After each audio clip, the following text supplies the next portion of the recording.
No tener casa propia te está haciendo mucho daño, de hecho mucho más de lo que crees. Para nuestra generación es más difícil tener casa propia que prácticamente para todas las generaciones anteriores. Este es un dolor existencial que nosotros principalmente lo sentimos como jóvenes. Se habla mucho esto, ¿no? De dónde vas a vivir, si estás ahorrando para tu casa, pero quería realmente adentrarme a lo que implica profundamente en un sentido antropológico, filosófico y psicológico el no tener casa propia. Para mostrarles que realmente esto no es solamente un problema económico, sino que tiene una cascada muy grande de implicaciones sobre lo que hacen nosotros. Es extraño porque hasta hace unos pocos siglos, tres de las cosas que eran las cosas más importantes para determinar el funcionamiento de tu vida, tú no las decidías, que es dónde vas a vivir, en qué vas a trabajar y con quién te vas a casar. Estas tres preguntas, hasta hace un par de siglos, cuando tú llegabas a mayoría de edad, el mundo, la sociedad y tu familia ya lo habían decidido por ti. Probablemente ibas a continuar viviendo en la misma casa que era la casa de tus padres y que anteriormente era la casa de tus abuelos, en el mismo pueblo en donde tu familia había estado por generaciones. Tu trabajo a grandes rasgos iba a ser heredado o determinado por la profesión de tu familia. En un gran sentido, incluso los apellidos de las personas decía a qué se dedicaban, y la persona con la que te ibas a casar se determinaba por la proximidad o incluso por acuerdos familiares. Tres de las decisiones más importantes que constituyen la vida entera de una persona, hasta hace un par de siglos, tú no las decidías. Y hoy en día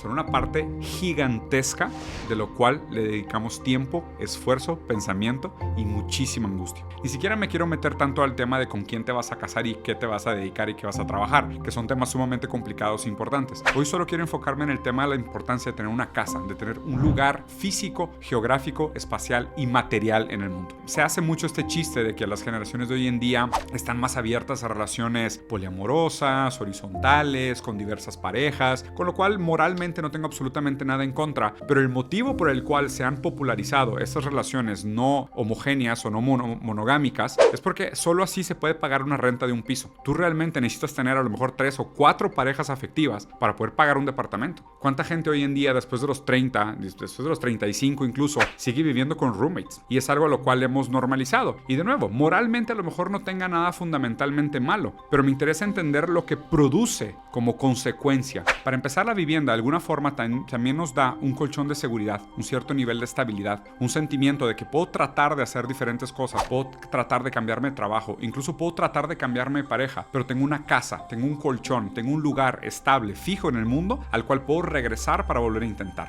Cuando tú no tienes esto, que muchas veces aparte se nos vende como un tipo de libertad muy obscena, de no compres casa porque eso te va a obligar a estar en el mismo lugar siempre, mejor renta, ¿no? Digo, claro que la renta también puede ser un desperdicio de dinero muy grande, pero supuestamente viene acompañado de esta libertad metafísica de si no te gusta tu ciudad, cámbiate, abandona todo y empieza de nuevo, reinvéntate todo el tiempo. Pues ¿qué le pasa al sujeto que no tiene casa? ¿Cómo se le llama a un ser humano que no tiene un lugar físico en el mundo? Históricamente a esas personas se le llamaban errantes, vagabundos, moribundos, personas perdidas. Y estos errantes compartían en común estas características que, al contrario de los demás, cuando les preguntaban ¿tú de dónde eres?, no tenían un lugar de dónde eran. Y esto es una cosa importante que nos relaciona de regreso con el contexto contemporáneo del dolor existencial que produce no tener un lugar al cual pertenecer. No tener ese lugar al que perteneces es lo que te hace un errante, es lo que te hace caminar sin dirección, sin origen y sin destino. El errante no tiene un lugar de origen, de hecho lo ha abandonado. Y al contrario, lo peligroso de lo que vivimos hoy en día en el capitalismo tardío es que parece que se incita al errante, se te pide ser errante, se te vende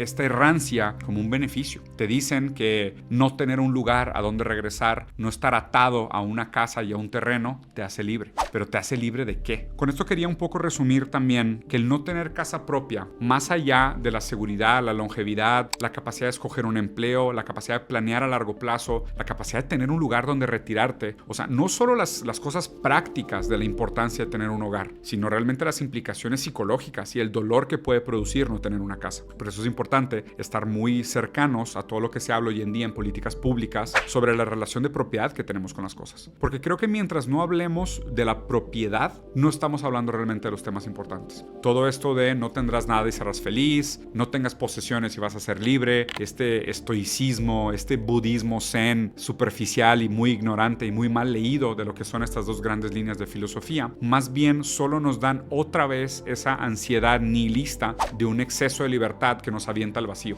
Y me parece que nuestra generación está pasando por ese proceso de transición, pero probablemente para las siguientes generaciones va a ser aún peor. Y para esto creo que hay datos que son, por un lado, alentadores, pero por otro lado nos deben de servir como un tipo de aviso para que estemos al pendiente sobre qué hacer. Hoy en China, 74% de las personas entre 25 y 35 años tienen casa propia. 74%. Prácticamente ningún otro país del mundo tiene ese beneficio. Y creo que es algo que deberíamos de ser mucho más conscientes y exigir, y entender también que para poder llegar a eso hay cosas que tenemos que combatir directamente. Primero que nada, las políticas neoliberales de la especulación a la vivienda, que es sin duda el factor agravante número 1 en este sentido, la especulación con la vivienda. Y tal cual esto lo dice el gobierno chino. La vivienda es para vivir, no para especular. La especulación inmobiliaria no solo produce la gentrificación, la destrucción de la fibra social, el exceso de acumulación de ganancia y la proliferación de la desigualdad, sino que también produce los efectos negativos como los que acabo de explicar en este video. Estas son las luchas a las cuales realmente deberíamos de dedicarle nuestro tiempo y nuestro interés. Hay que empezarlas entendiendo con los efectos que ya sentimos, como esta ansiedad de nuestra generación, pero hay que entender que todo esto tiene un trasfondo material, que son de las relaciones económicas y la propiedad privada de los medios de producción.